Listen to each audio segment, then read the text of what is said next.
So I know we only have a few more minutes until you're about to speak, but I wanted to ask you a couple things, especially about your new book. So can you give me a quick definition of what the West is? It's hard to define and easy. I mean, you could write a whole book just about the definitions of the West. I would say there's a straightforward explanation, which is it's a civilization that comes from the combination of the Bible, the Judeo-Christian heritage, and the heritage of ancient Greece, ancient Rome. Obviously, Europe is perhaps the genesis of the West, and now the offshoot civilizations of America, Canada, Australia, New Zealand. So the West is not just a geographical construct anymore, it's also a political one, it's a social one, it's a cultural one. And sometimes people say to me, well, it sounds amorphous. And I would say, well, at the very least, you could fall back on the definition of you know it when you see it. If you're standing in Beijing or Shanghai, you're in an amazing place, you know that you're not in the West. Sure, and I think a lot of people would say that the West is exceptional, and that's also kind of a controversy. Could you give me a couple words in defense of Western exceptionalism? Well, I mean, almost everything that we regard as modernity is Western in its origins. The modern scientific method is certainly been refined in the West, and now all of the world uses it. Our systems of commerce, of trade, of banking, and much more. Almost everything that we think of that makes up the modern world, which the rest of the world now is, of course, very free to use. But you know, these are constructs that came up in the West. Much more as well: representative democracy, peaceful transitions of power, human rights. I would argue are a Western construct. So there's a lot that the West has produced, and sometimes the rest of the world wants it, or they want bits of it. Sure. Sometimes they don't want all of it for reasons that are sometimes obvious. You're right. Some people really don't want a lot of aspects of modern culture. Now, I've picked your brain a little bit about, your philosophical ideas, but I kind of want to know a little bit about you personally. Are you an extrovert or are you an introvert? Like all of us, I'm a bit of both. Okay. I don't think anyone is just one or the other. I mean, there are some people who are very introverted, and I certainly know some people who are very extroverted. Most of us are a combination of these things in the same day, in the same hour, actually. I can agree with that. And what talent are you hiding from us? Oh, I couldn't possibly tell you that. Oh, no. Well, I suppose I trained as a musician, and I never used my musical tuition training in public. I just use it now for my own pleasure. I play the piano in my apartment for my own pleasure, if nobody else's. And but it's nice to have some things that you keep to yourself like that. So then, what career would alternate universe Douglas be working in? Oh, I'd be playing piano at the Carlisle bar in New York. I love that. That's so romantic. But then, what brought you into politics and culture? Well, culture was my first love, and I suppose I saw that they're not able to be completely divorced. If you're interested in the culture, you've got to be interested in politics. It's not possible to just cut yourself off, because if the politics goes bad, the whole culture goes bad. The vice versa can also be the case. So I really got involved in politics, interested in politics, because I realized it was a cultural issue. I also realized that there were people who had a very free rein, partly because other people didn't want to politicize culture. My own dream is always that the culture, which includes things like football, sports, all of these things should be depoliticized as much as possible. There should be things in our lives that politics does not intrude on. So one of my self-appointed tasks is to try to boundary beat, to make sure that everything in our lives is not subsumed by politics. If it is, everything becomes divisive, everything becomes a zero-sum game, and you end up in a situation where no one has anything they can agree on and no common meeting places. So that was really what got me into politics. That and the realization there were a lot of people who didn't like the society I was from, didn't like the culture and wanted to bring it down. That certainly provoked me into realizing that you couldn't just sit by. Sure. Well, I'd like to ask you a couple more questions if you want to come with me outside. I think it's beautiful out tonight. It's not a bad evening.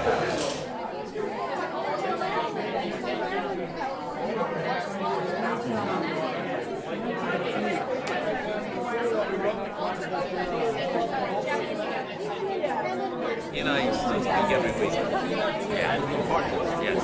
Yeah. Douglas, where do you get your daily news? Where do I get my daily news? From lots of sites. I suppose I have certain mainstream media sites I always go to, including the BBC, front page of the website.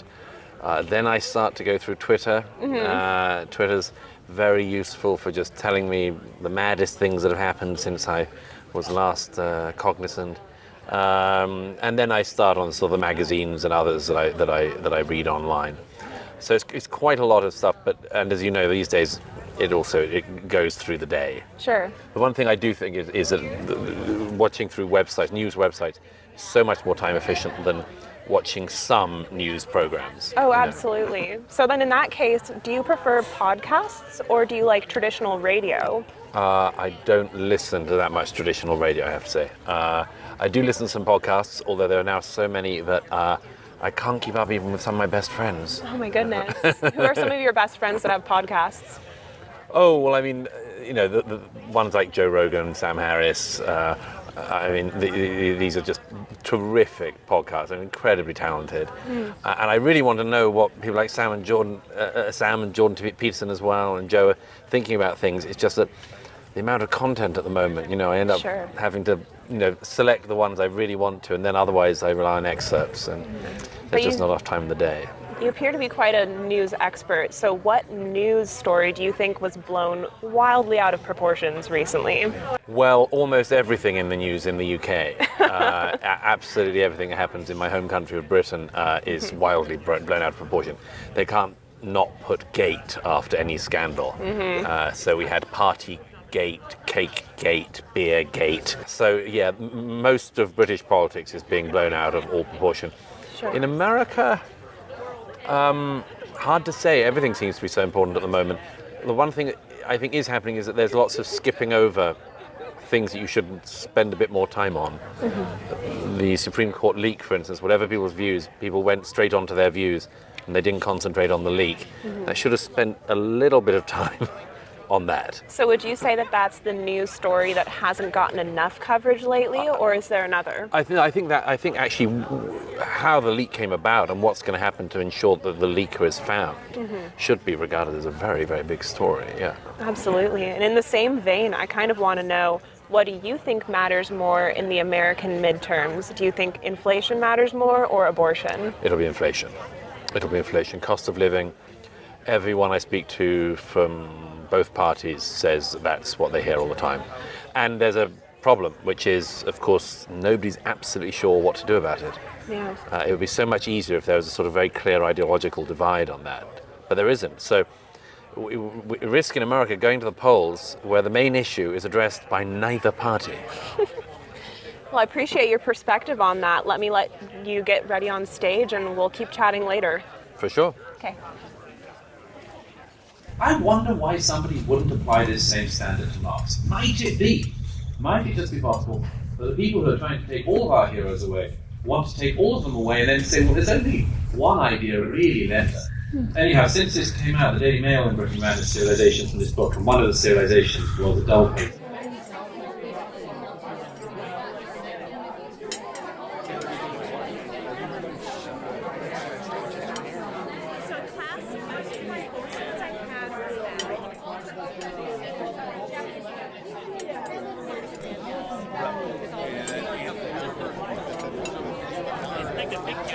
They're excited for that.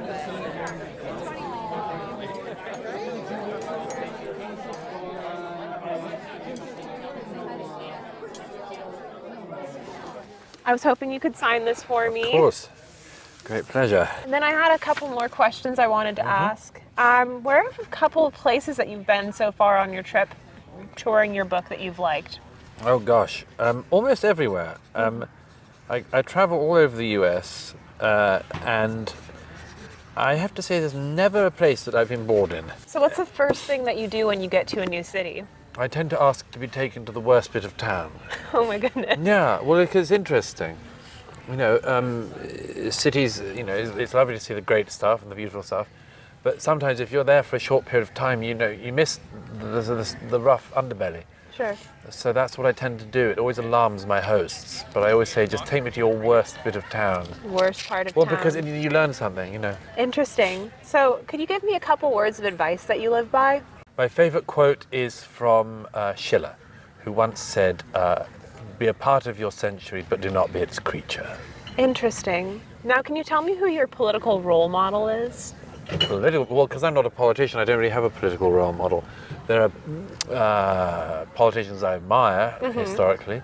Winston Churchill, obviously, Abraham Lincoln, who we talked a bit about tonight, Margaret Thatcher more recently, who managed to revolutionise my own country when everyone said it was going to go down and it was all decline. She managed to show that even in the midst of decline, one woman or one man can change it around, and she did. Yeah, that's a very wise thing to say. And could you tell me who maybe your non-political role model is then? Oh gosh, that's tricky. Because the minute you say anyone, you think of all their personal foibles and failings.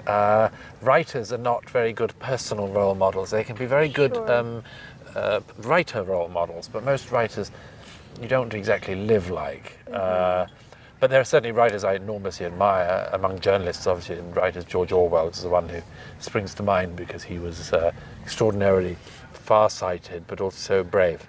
And then I'd like to know who your anti-role model is. Oh, I've got masses of those. Sure. Gosh, so many. I'd have thought people like Noam Chomsky. He's a big one. Okay. Endlessly writing books that are mainly untrue, and to no especially positive end. Yeah. So when you're doing your book writing process, tell me, what's the best environment for you to write in? I used to be really picky about it. I used to think that I had to lock myself away, only write my books, and work on that morning, noon, and night. And then I realized it became impractical. Sure. And then I realized the secret to writing books is turning your phone off and starting typing. Well, I'd like for you to join me inside. Maybe we can warm up by the fire and grab a drink. Will do. Great.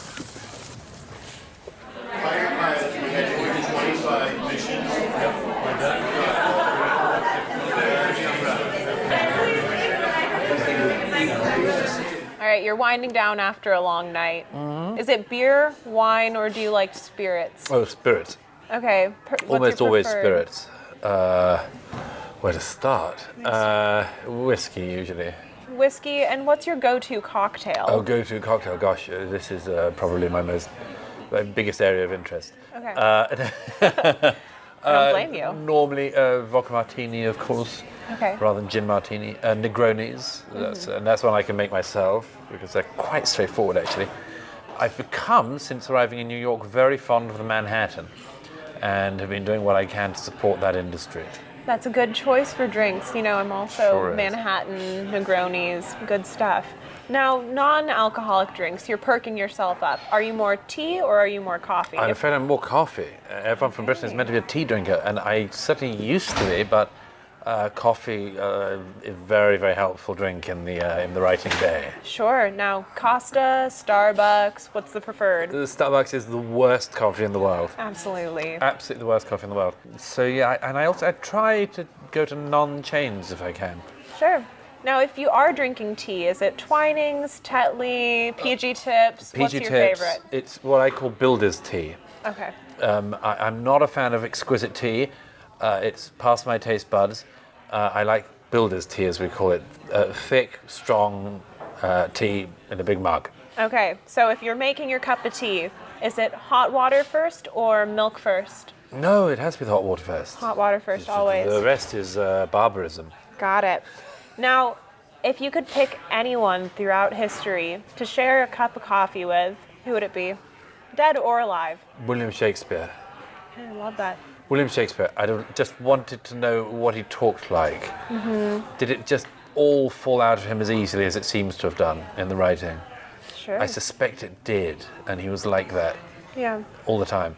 I'd have loved to have seen the imagination that required, the constant invention of language, plots, ideas. It would have been thrilling to have known him. I think he's really good at bringing a story from beginning to end, and unfortunately that's what I'm doing tonight as well. I'm thanking you so much for coming and joining us tonight. Not at and all. I'm happy that you were able to chat with me. It's been a great pleasure. Now you get home safe. Thank you.